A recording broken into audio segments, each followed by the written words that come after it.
that binding occurs. Now, calling them cannabinoid receptors is kind of misleading. It makes it sound like they're designed to be stimulated by cannabis. They're not. They're receptors located on neurons, and they're activated by chemicals called neurotransmitters, which basically allow neurons to communicate with each other. Cannabinoid receptors are found in all different parts of the brain. Their highest density occurs in the areas of the brain responsible for pleasure, thinking, memory, coordination, time perception. Normally, these cannabinoid receptors are not activated by cannabis. They're activated by a chemical called anandamide. Cause I'm like, yo, when I'm high, it's better. Food tastes better. Yo, this is why I watch these videos. I need to know how we work. Like, is it really tasting better, or are we just high and we think it's better and the whole time it tastes the same? What up, YouTube? What up, YouTube? You click the title, you read the page. How does smoking a dope work? How does smoking a dope work? Now listen, I did a reaction video not too long ago about what happens to your body when you smoke the dope. You know what I mean? And I'm glad we did it, because I have, we smoke the dope a lot on this channel, so we need to know, like, what's going on with us, you feel me? So, like, now I'm kind of, like, obsessed with exactly what happens to weed and when it hits the body, and, no, let me rephrase that. So now I'm, like, obsessed in, like, this, I don't know, like, how does it work? Like, right? Like, how does weed grow? Like, I just have so much questions. Like, does it need, like, a lot of water? Does it need a little bit of water? If you put too much water, would the weed not hit the same? Are they mixing out weed with some other shit that we don't know about? I don't know. And because we smoke the dope, we got to find out, all right? So subscribe for the vibe. New to the channel, then listen. You bugging. You should have been here. Yo, if you just found this channel, yo, go look at all our other videos. We be lit. Now, if you old, you just coming back, you know what I mean? If you a day one original, spark up. Spark up. We about to be lit. Yeah, I'm high already.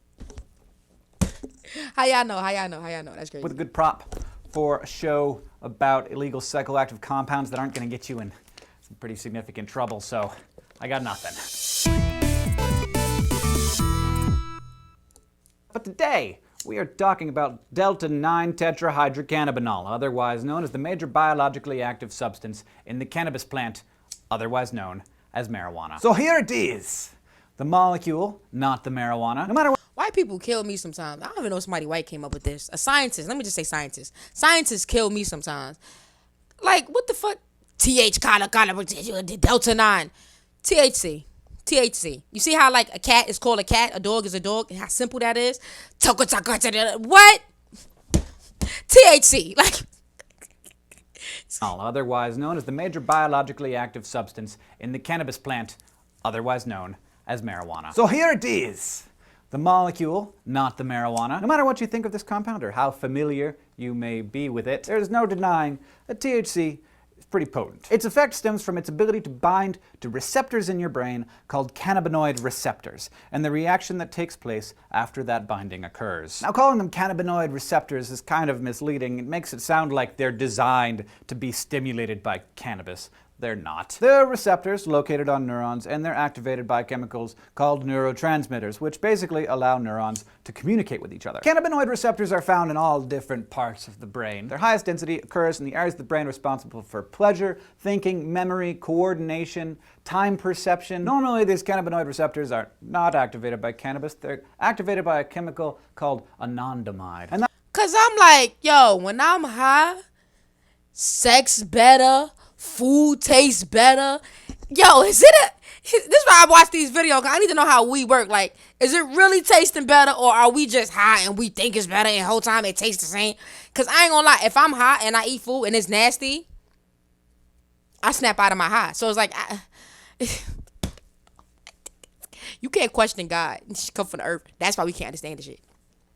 That neurotransmitter plays a large role in making short-term connections between nerve cells. It's also largely responsible for the brain's ability to forget things, which is very useful in our normal daily lives. We can't remember everything. And it seems to have a hand in regulating our eating behavior, as well as generating sensation. Yeah, well, let's talk about that eating stuff. I hope he get into it, because he only got 4 minutes. We should have got, I'm finding the video for us after this. Don't even worry about it, though. But we going to get to the bottom of this. Of pleasure. Its name, anandamide, which is kind of a beautiful word, comes from the Sanskrit word for inner bliss. Anandamide, for what it's worth, has been found in chocolate. Anandamide and THC belong to the same class of chemicals, which we call cannabinoids. By mimicking That's funny because when I went to the dentist the other day, because, you know, you got to get your checkups. Kevin, y'all here looking crazy, you know?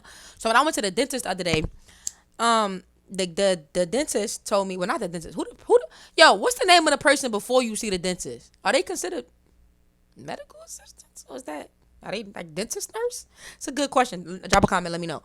But the person you see before you see the dentist, she told me that chocolate is actually the safest thing as far, like, it's not, and of course it's sugar and all that, but it's the safest route when you're eating like sweets to your teeth. So yeah, fun fact. Well, I don't know if it's a fact. Gotta look it up, but you know, yeah. Anandamide and binding to and activating those receptors, THC interferes with the normal functioning of your brain. Well, your brain is now on drugs. By attaching itself to a neuron, THC screws up communication between other neurons. Let's say neuron 1 needs to tell neuron 2 to do something like remember a phone number or hit a baseball with a baseball bat. Well, if THC is bound to one of those neurons, that communication is more likely to fail, and the person is less likely to remember that thing or hit that baseball. So roughly that's how THC...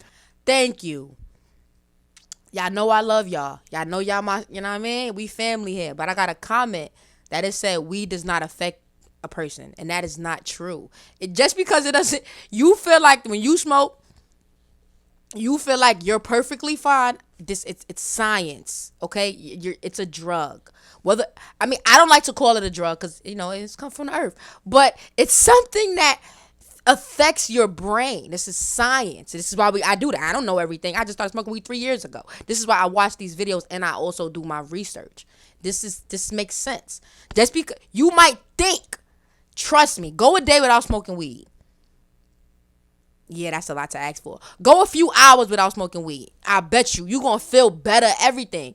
Granted, the weed makes us feel good, but I'm telling you, just try it. See how you function without the weed. I bet you're going to come up with better results, everything. Affects the brain. But there are some other obvious interneurons. That communication is more likely to fail, and the person is less likely to remember that thing or hit that baseball. So roughly that's how THC affects the brain. But there are some other obvious... Thank you. So doctors should not be on drugs. You should not, on weed.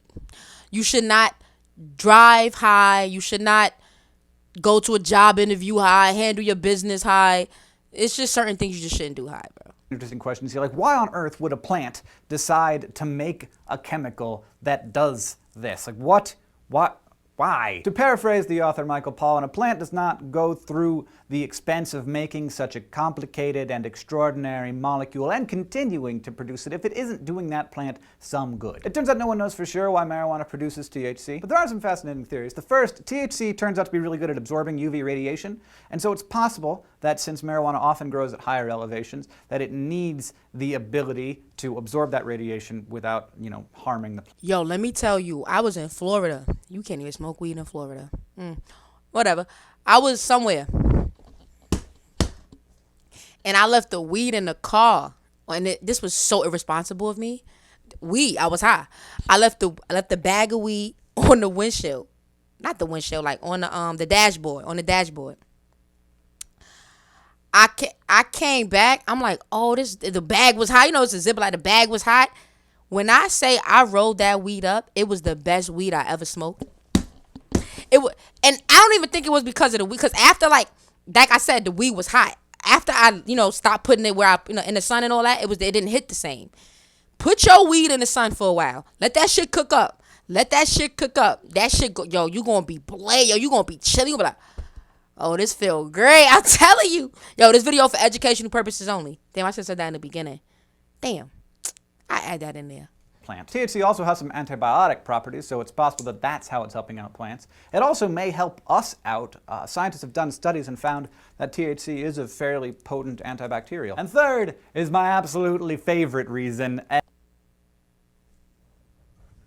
You hear what he just said? It's an antibacterial? I believe that.